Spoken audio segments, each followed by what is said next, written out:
Hey guys, what's up? All right, Alfa Romeo Giulia QV. The purpose of this video is not necessarily to talk to you about the car. There are several reviews out there about the car and the things it does, the horsepower. You know, it's a four-door sedan. It's fully loaded, right? Full ceramic. But the purpose of this video is to let you guys know about how much cars depreciate.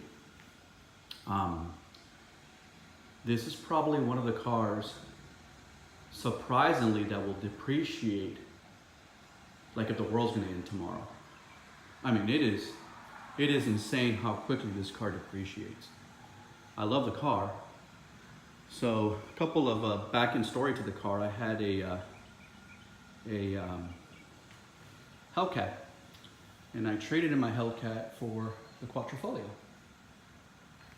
And I got a very good deal on this Quattrofolio. I have the Maroni sticker, or some people know it as a window sticker. This car, guys, with the ceramic brake pads, and I have the carbon seats, right? It's $89,000 plus tax, title, and license. Brand new from the dealer. That's pretty insane. What's insane about it is that it's $89,000 brand new, and I got this car with about 8,000 miles on it, right? Still with 3 years left on the bumper-to-bumper warranty on it. And I got the car for $59,000, okay? Now, I'm not trying to say that $59,000 is cheap. By all means, $59,000 is not cheap. That's a lot of money for a car. But it sure as hell is way better than $89,000 with a car that's less. It's a 2017, guys, but here's the kicker. It was bought in early 2018, right? So again, the car is about a year and a half old. So it's lost about, what, $20,000, right? $30,000 plus tax, title, and license. So this means that somebody bought this car, drove it for about a year, if that, with 8,000 miles and traded it in. And somebody must have took that hit of $20,000, $30,000. It's insanity to me. Here's the crazy part is, I've had this car for about maybe half a year. And again, I've enjoyed the car. It's a great car, guys, right? The problem is that I miss the power of my Hellcat. And so I'm starting to shop around for a car that's gonna give me, you know, the power of the Hellcat. There's two cars in mind, and I think the first one probably takes the top of the cake, right? And it's, you know, I'll just leave it. It's a 2019 Camaro ZL1 with a 1LE package with a 10-speed automatic transmission. And the other one is a Cadillac CTS V, like a 2017 sedan.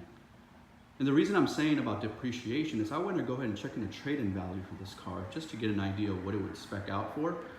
And you know what they're trying to give me a trade for this car that's literally, I mean, it's a brand new car, guys. Literally, you would be shocked with what they're wanting to give me for this car. So the trade-in value at the Chevrolet dealership and the Cadillac dealership, they're all around the $50,000, $52,000 range. There was one even that quoted $47,000. Scary, right? So that lets you know that they're gonna probably buy this car from you for $49,000, right? Or from me for $49,000 and sell it for what, for $55,000, maybe $54,000. But the moral of the story is that the car, I've only owned it for about 6 months and it's dropped another $4,000 or $5,000. So what I'm saying is that, I mean, this car is on its way to depreciate in less than a year and a half by almost 50%. I mean, that is scary, guys.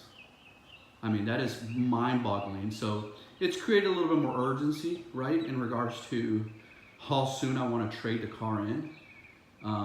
Again, I'm real big about trying to buy cars that are at least a year or two, so I don't take that much of a depreciation. So when I trade the car back in, typically I'll break even or I'll lose a little bit or win a little bit. But with this car, you know, it's a big loss, you know, when I paid what I paid for it. And for them to be valuing it to what it's valued, I'm losing another, what, $8,000 to $10,000 off this car already.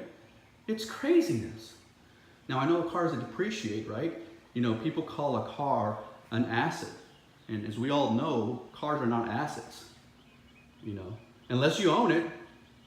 If you own it, it's an asset that's starting to depreciate. But if the bank's paying for it, then it's really a liability, right? It's a liability that's depreciated, which is crazy, right? But at the end of the day, I'm not going into depreciation and liability. It's just, I wanted to show you guys, you know, my car, and it's a fantastic ride. And I've enjoyed it, but I actually put some tires on this thing, some Michelins, because it came with some courses. They're like summer only or track only. I mean, holy shit, they wouldn't even stick for nothing. But the moral of this story is, how bad are some of the cars out there that depreciate? I know this one is shocking to me, of the depreciation value and how bad it is. And you know, some people have said, well, just sell it on the outside, Edgar. Yeah, the problem is if I sell it on the outside, let's say for 53, 54, I lose my tax credit, guys. Right? So if a dealer's offering me, say 50, 52, and I'm gonna get like 3,000 or 4,000 in tax equity or tax credit for the new car, it's better off just trading it in, if that makes any sense. So I just want to share that with you guys, that it's kind of crazy how much this car has, you know, gone down in price. And again, like I mentioned, it's a beautiful car, but that's it. That's all I wanted to say, guys. Take it easy. Bye.